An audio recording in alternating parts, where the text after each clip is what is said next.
Hello everyone. आज के video में हम बात करेंगे मध्य प्रदेश हाई कोर्ट के द्वारा लेटेस्ट रिक्रूटमेंट नोटिफिकेशन जारी किया गया है, जिसमें से आपकी पोस्ट रहने वाली है असिस्टेंट ग्रेड 3 की। तो आज के वीडियो में आपको इसके ऑनलाइन फॉर्म को कैसे फिलअप करना है और साथ ही इसके एग्ज़ाम पैटर्न, एलिजिबिलिटी क्राइटेरिया और अन्य सभी जानकारी को आज के वीडियो में हम देखने वाले हैं। तो चलिए देख लेते हैं पहले इसकी नोटिफिकेशन को, इसके बाद फॉर्म फिल की प्रोसेस को स्टार्ट करेंगे। और दोस्तों, अभी तक आपने वीडियो को लाइक नहीं किया तो वीडियो को लाइक कर दीजिए, और चैनल पर आप यदि पहली बार विजिट कर रहे हैं तो चैनल को सब्सक्राइब करके ज़रूर रख लीजिए, ताकि इसी प्रकार की अपडेट आपको टाइम टाइम पर मिल सके। तो ऑनलाइन फॉर्म आपकी 17 अगस्त से प्रारंभ हो चुके हैं। लास्ट डेट आपकी 15/9/2026 रखी गई है।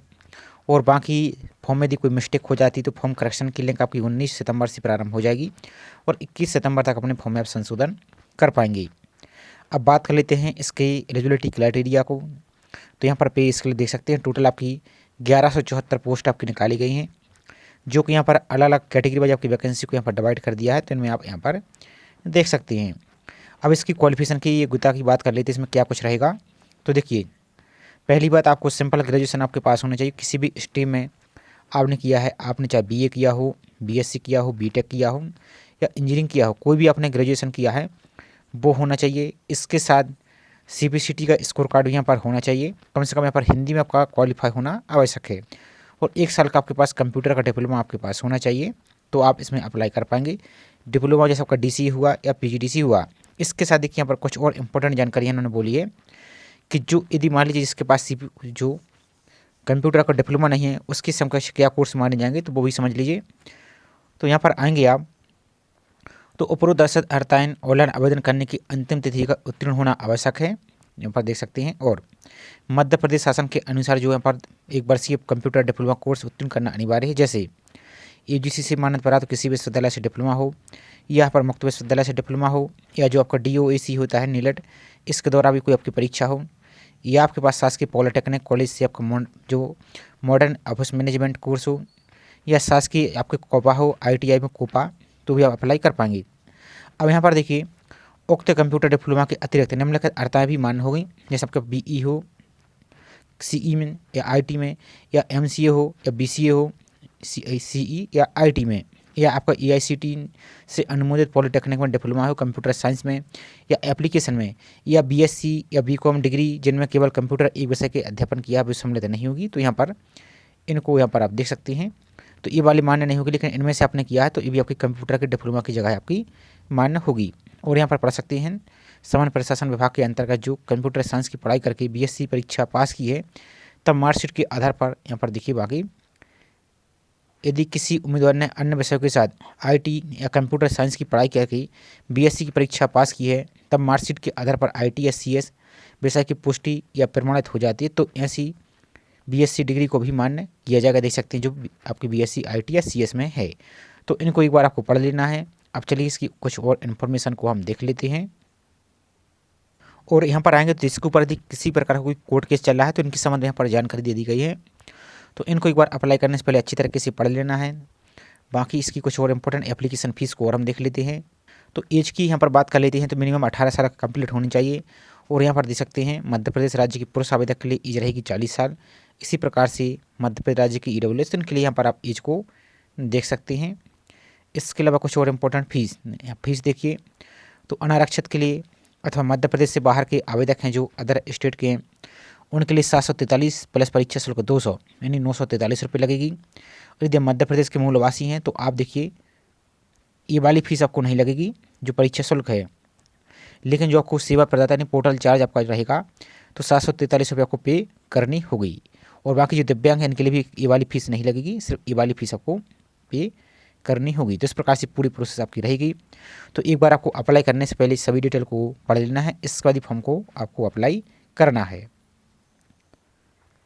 अप्लाई करने के लिए आप अपने ब्राउज़र को ओपन करेंगे और आपको टाइप करना है MPHC रिक्रूटमेंट और सर्च पर आपको क्लिक कर देना है। अब आपकी जो पहली लिंक दिख रही है, इस लिंक पर आपको क्लिक कर देना है।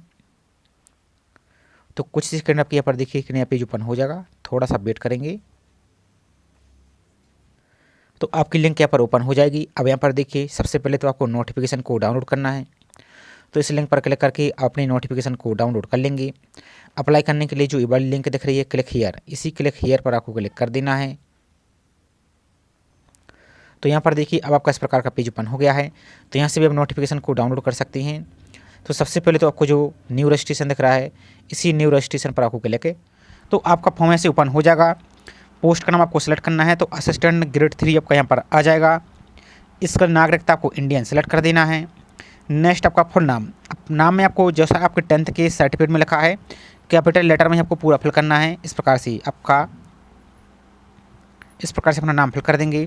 10th के सर्टिफिकेट में यदि फर्स्ट नाम लिखा तो फर्स्ट नाम फिल कीजिए, मिडिल नेम और लास्ट नाम लिखा तो सब को ही आपको कंप्लीट आपका पूरा नाम फिल करना है। यदि सिर्फ फर्स्ट नाम अकेला लिखा है तो फर्स्ट नाम अकेला एंट्री आप करेंगे। और इसमें आपको आगे मिस्टर, मिस, डॉक्टर, स्त्री कुछ भी आपको यहाँ पर टाइटल आपको नहीं लगाना, डायरेक्ट आपको इस प्रकार से ही आपको नाम फिल करना है। इस कदम अपने फादर का नाम फिल करना है 10th के सर्टिफिकेट के अनुसार कैपिटल लेटर में। नेक्स्ट आपकी मदर का नाम आपको फिल कर देना है। नेक्स्ट आपका जेंडर, मेल या फीमेल, अपना जेंडर को सेलेक्ट कीजिए। नेक्स्ट है क्या आप मध्य प्रदेश के मूल निवासी हैं। यदि मध्य प्रदेश के मूल निवासी हैं तो एस करेंगे, और यदि मध्य प्रदेश के मूल निवासी नहीं हैं, अदर स्टेट के कैंडिडेट हैं तो नो पर क्लिक करेंगे। तो देखिए आपके फिर जो भी स्टेट है अपना स्टेट आप सेलेक्ट करेंगे, आपका कौन सा यहाँ पर स्टेट है तो आपका स्टेट यहाँ पर देखने को आपको मिल जाएगा आपका जो भी है, और आपकी कैटेगरी ऑटोमेटिक यहाँ पर यूआर आ जाएगी। लेकिन यदि आप मध्य प्रदेश के निवासी हैं तो आपको एस करना है। आपकी जो भी कैटेगरी है आप यूआर हैं तो यूआर सेलेक्ट कीजिए। इसी प्रकार से एससी, एसटी या ओबीसी, तो हम यहाँ पर आपको रिजर्व कैटेगरी से अप्लाई करके दिखा देते हैं ताकि आपको पता चल सके कौन कौन से आगे आपको डॉक्यूमेंट अपलोड करनी होगी। इसका देखिए नेक्स्ट है कि आप दिव्यांग हैं 40% या इससे अधिक, यदि हैं तो एस करेंगे आप। अब एस करने के बाद आपको डिसेबिलिटी का टाइप सेलेक्ट करना है, किस प्रकार की आपको यहाँ पर डिसेबिलिटी है तो अपनी डिसेबिलिटी यहाँ पर सेलेक्ट करेंगे। इस प्रकार से अपनी डिसेबिलिटी आप सेलेक्ट कर लेंगे। और यदि आप फिजिकल हैंडीकैप नहीं है तो नो पर आपको क्लिक कर देना है। नेक्स्ट आपकी वैवाहिक स्थिति, मैरिटल स्टेटस, यदि आप अनमेरिड हैं, अविवाहित हैं तो इस पर क्लिक करेंगे। यदि मैरिड हैं, विवाहित हैं तो मैरिड पर टिक करेंगे। और यदि आप सिंगल हैं, नहीं अनमेरिड हैं तो अनमेरिड पर आप क्लिक कर देंगे। नेक्स्ट क्या भूतपूर्व सैनिक हैं, यदि एक्स सर्विसमैन हैं तो एस करेंगे। अब एस करने के बाद देखिए यहाँ पर बोला गया है कि आप भूतपूर्व सैनिक के आरक्षण का लाभ उठाकर किसी सिविल पद पर नियुक्त हो चुके हैं, यदि हो चुकी है तो एस करेंगे, नहीं हुए हैं तो नो पर क्लिक करेंगे। आप आयु में छूट चाहते हैं, यदि एज रिलैक्सेशन चाहते हैं तो एस करेंगे, नहीं तो यहाँ पर भी आप नो पर क्लिक करेंगे। और यदि आप एक्स सर्विस में नहीं है तो आपको नो पर क्लिक कर देना है। इसको देखिए नेक्स्ट यहाँ पर क्या बोला गया है कि क्या मध्य प्रदेश शासन के स्वामित्व वाले कोई बोर्ड हुआ, निगम के स्थायी या अस्थायी कर्मचारी रहे हैं या हैं जिसमें आकस्मिक जॉब का वेतन होगी, कार्य प्रभारित या संविदा कर्मचारी, निगम मंडल या स्वायत्त संस्थान के कर्मचारी या नगर सैनिक हैं तो आप इसको एस करेंगे। अब जैसे आप एस करते हैं तो देखिए फिर वही सेम आ जाएगा कि आप एज में छूट चाहते हैं तो एस करेंगे, कि आप अभी सेवा में हैं तो यस और नो में इसकी जानकारी देंगे, और विभाग का नाम और पूरा एड्रेस आपको फिल करना होगा। यदि नहीं है तो आपको यहाँ पर भी नो पर क्लिक कर देना है। इसका देखिए नेक्स्ट है कि आप मध्य प्रदेश उच्च न्यायालय या जिला न्यायालय में संविदा के आधार पर उसी वर्ग या पद या उच्च वर्ग या पद पर कम से कम 5 साल से काम कर रहे हैं या कर चुके हैं। कैसा, जैसे आप असिस्टेंट ग्रेड 3 के लिए अप्लाई कर रहे हैं तो यहाँ पर आप इसी पर यहाँ पर कार्य कर चुके हैं कम से कम 5 वर्ष तक का तो यस करेंगे। अब जैसे यस करते हैं आप तो फिर आपको देखिए वही एज में छूट और अभी सेवा में है और विभाग का नाम और पता पूरा आपको फिल करना होगा। यदि नहीं है तो इस पर भी आपको नो पर क्लिक कर देना है। इसको देखिए नेक्स्ट आपकी डेट ऑफ बर्थ, तो जो आपको कैलेंडर का आइकन दिख रहा है इस कैलेंडर पर आप क्लिक करेंगे। क्लिक करने के बाद आपको जो ईयर दिख रहा है सबसे पहले तो ईयर आपको सेलेक्ट करना है। तो जो भी ये ईयर है एक बार और ईयर पर क्लिक कीजिए तो देखिए आपका कैलेंडर यहाँ पर आ जाएगा। अपना कैलेंडर को सेलेक्ट कीजिए, आपकी डेट मंथ को सेलेक्ट कीजिए और अपनी डेट को सेलेक्ट करेंगे तो आपकी डेट ऑफ बर्थ यहाँ पर आ जाएगी। इसके बाद देखिए नेक्स्ट है आपका मोबाइल नंबर, तो जो भी आपका एक्टिव और वैलिड मोबाइल नंबर है वो मोबाइल नंबर फिल कीजिए। यहाँ पर आपकी जो भी एक्टिव और वैलिड आपकी मेल आईडी वो आपको सही तरीके से फिल आपको कर देना है। इसका देखिए नेक्स्ट है डिक्लेरेशन, तो आपको आई एग्री पर आपको क्लिक कर देना है। और आई एग्री पर क्लिक करने के बाद आपको जो कैप्चा दिख रहा है इस कैप्चा को यहाँ पर फिल कर देंगे आप, और रीवेरीफाई पर क्लिक आपको कर देना है। अब जैसे आप रीवेरीफाई पर क्लिक करते हैं तो आपको देखिए सभी डिटेल यहाँ पर आ जाएगी। इसके सामने आपको जो चेक बॉक्स दिख रहा है इन सभी पर आपको क्लिक करते चलना है। तो इन सभी पर आप इस प्रकार से क्लिक करते चलिए, सभी पर आप टिक करना है आपको। आपकी जो भी डिटेल आपने टिक की है उसको आप सेलेक्ट करते जाएंगे, राइट टिक पर आपको क्लिक करते चलना है आपकी कैटेगरी। और यदि इनमें कोई चेंजेस करना है आपको तो अभी आप इसको एडिट कर सकते हो ऊपर पेज को देखकर। यहाँ पर सभी को आपको क्लिक करते चलना है। जो भी आपने डिटेल यहाँ पर सेलेक्ट की है आपका नाम आ जाएगा, आपका पूरा कंप्लीट रजिस्ट्रेशन की डिटेल आपको प्रीव्यू यहाँ पर आपको देखने को मिल जाएगा। इन सभी पर आपको क्लिक कर देना है। इसके बाद आपको जो सबमिट का ऑप्शन दिख रहा है, इसी सबमिट पर आपको क्लिक कर देना है।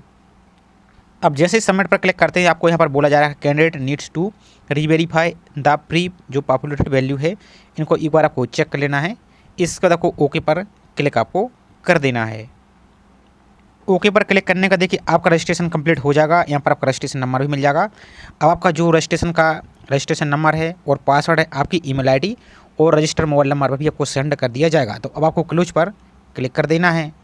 क्लोज पर क्लिक करने के बाद अब आपको जो लॉगआउट का ऑप्शन दिख रहा है, इसी लॉगआउट पर आपको क्लिक कर देना है। लॉगआउट पर क्लिक करने के बाद आपको देखिए जो रजिस्ट्रेशन आपको नंबर प्राप्त हुआ वो फिल करेंगे, और जो आपके मोबाइल नंबर या ईमेल आईडी पर पासवर्ड प्राप्त हुआ वो पासवर्ड यहाँ पर फिल करेंगे।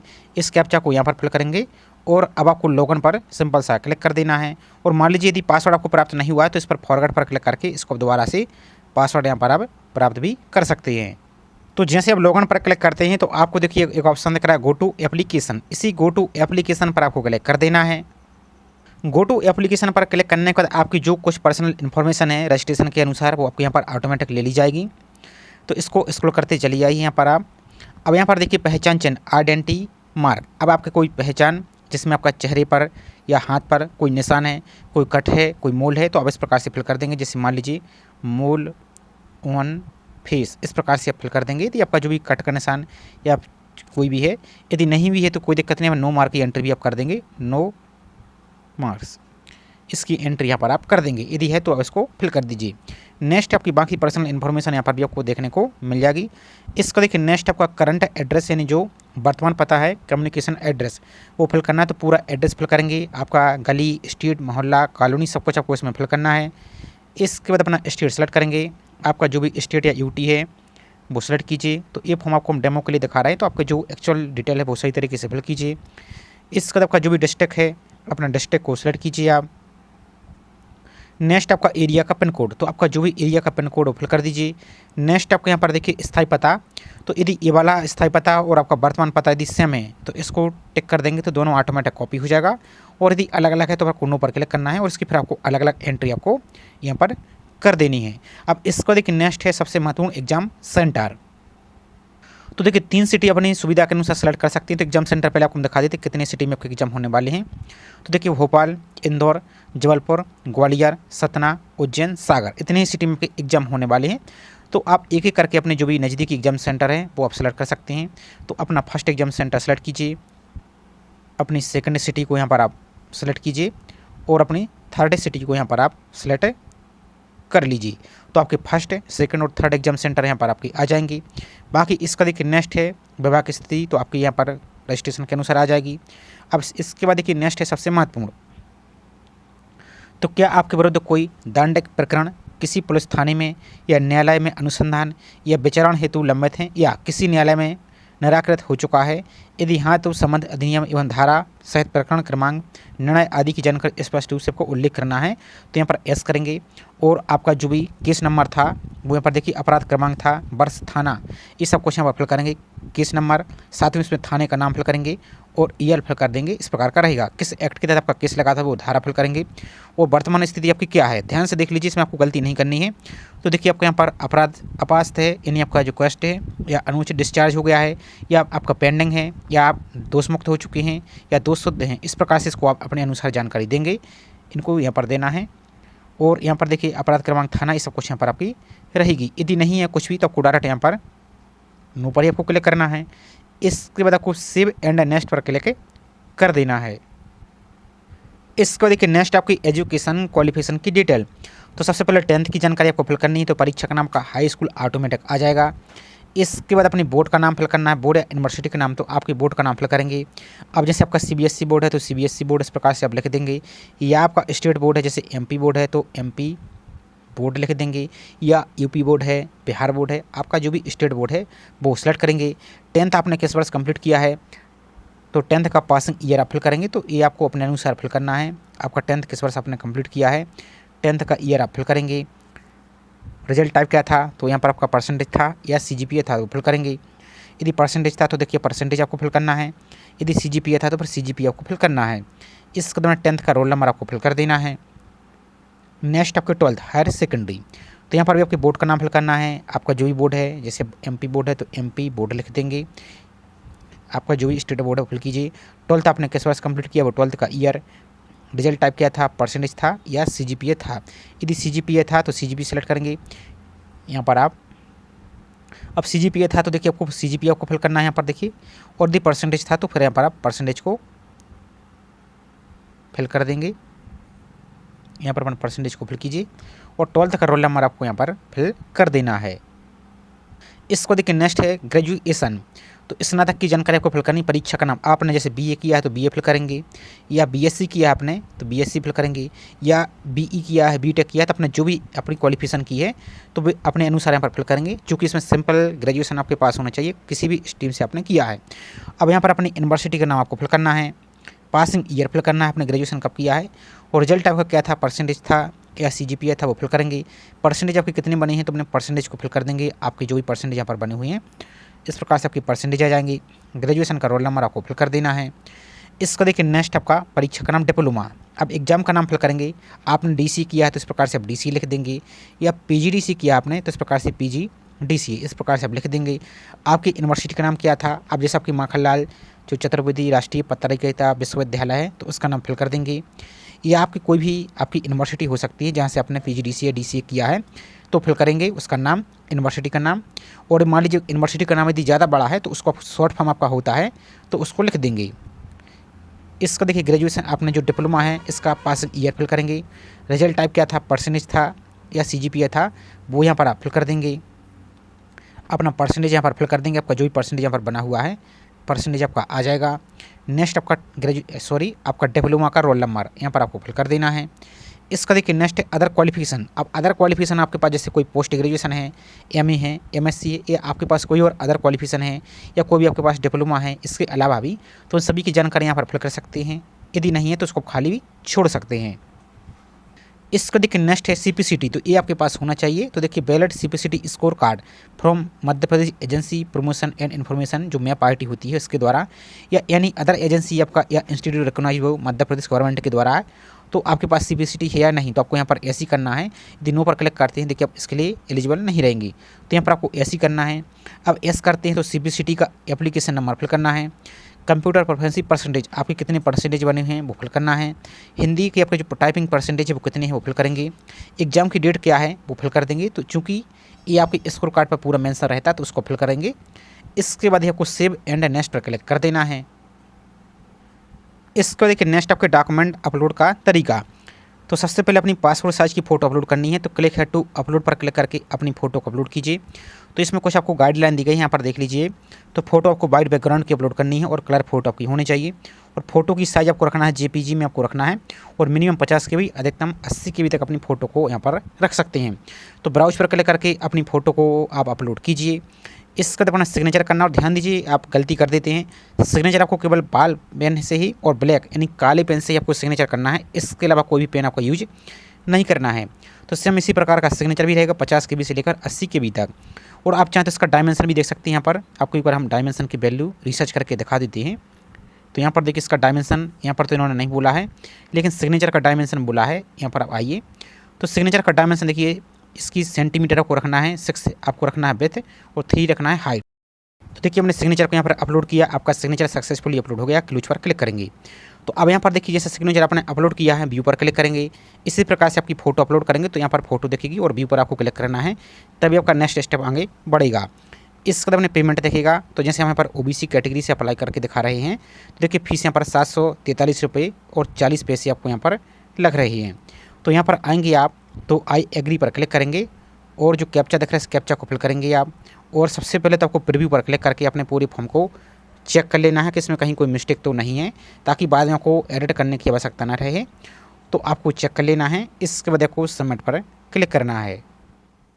सबमिट पर क्लिक करने के बाद अब आपको अपनी फ़ीस को पे करना है।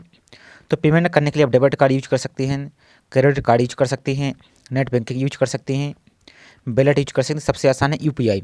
तो यूपीआई पर क्लिक करेंगे तो यहाँ पर आपको क्यूआर कोड दिखेगा, इस क्यूआर कोड को आपको टिक करना है, और आपको जो पे नाउ का ऑप्शन दिख रहा है इसी पे नाउ पर आपको क्लिक कर देना है। अब जैसे आप पे नाउ पर क्लिक करते हैं तो आपको देखिए इस प्रकार का क्यूआर कोड ओपन हो जाएगा। इस क्यूआर कोड को आपको गूगल पे, फ़ोनपे, जीपे किसी माध्यम से स्कैन करके आपको फ़ीस को पे कर देना है और पे करने के बाद आपको पेज को बैक या रिफ्रेश नहीं करना है, जिससे आपका पेमेंट फेल ना हो। तो कुछ ही सेकंड में आपका पेमेंट यहाँ पर कंप्लीट हो जाएगा। अब पेमेंट करने के बाद यदि फॉर्म को आप दोबारा से लॉगिन करके रिप्रिंट करना चाहते हैं तो यहाँ पर आएंगे, इस लिंक पर क्लिक करेंगे या होम पेज पर ही आएंगे। तो जहाँ से आपने अभी आपको लॉगिन किया था वही फिल करेंगे। तो आप अपनी रजिस्ट्रेशन आईडी फिल करेंगे, पासवर्ड फिल करेंगे, इस कैप्चा को यहाँ पर फिल करेंगे और लॉगिन पर क्लिक करके आपका पूरा फॉर्म ऐसे ओपन हो जाएगा। उसका आपको प्रिंट आउट निकाल के ज़रूर रख लेना है। और यदि आपको देखिए फॉर्म फिल करने में या पेमेंट करने में कोई भी समस्या आती है तो नोटिफिकेशन में आएंगे तो यहाँ पर देखिएगा आपको हेल्पलाइन नंबर दिया गया है। इस हेल्प डेस्क पर आप कॉन्टैक्ट करके अपनी समस्या को यहाँ पर सॉल्व करा सकते हैं। तो इस प्रकार की पूरी प्रोसेस थी। आई होप जानकारी आपको पसंद आई होगी। जानकारी पसंद आई तो वीडियो को लाइक कीजिए। चैनल को सब्सक्राइब नहीं किया है तो चैनल को सब्सक्राइब करके ज़रूर रखिए इसी प्रकार की रेगुलर अपडेट पाने के लिए। तो चलिए मिलते हैं इसी तरीके से एक और नई जानकारी के साथ। जय हिंद।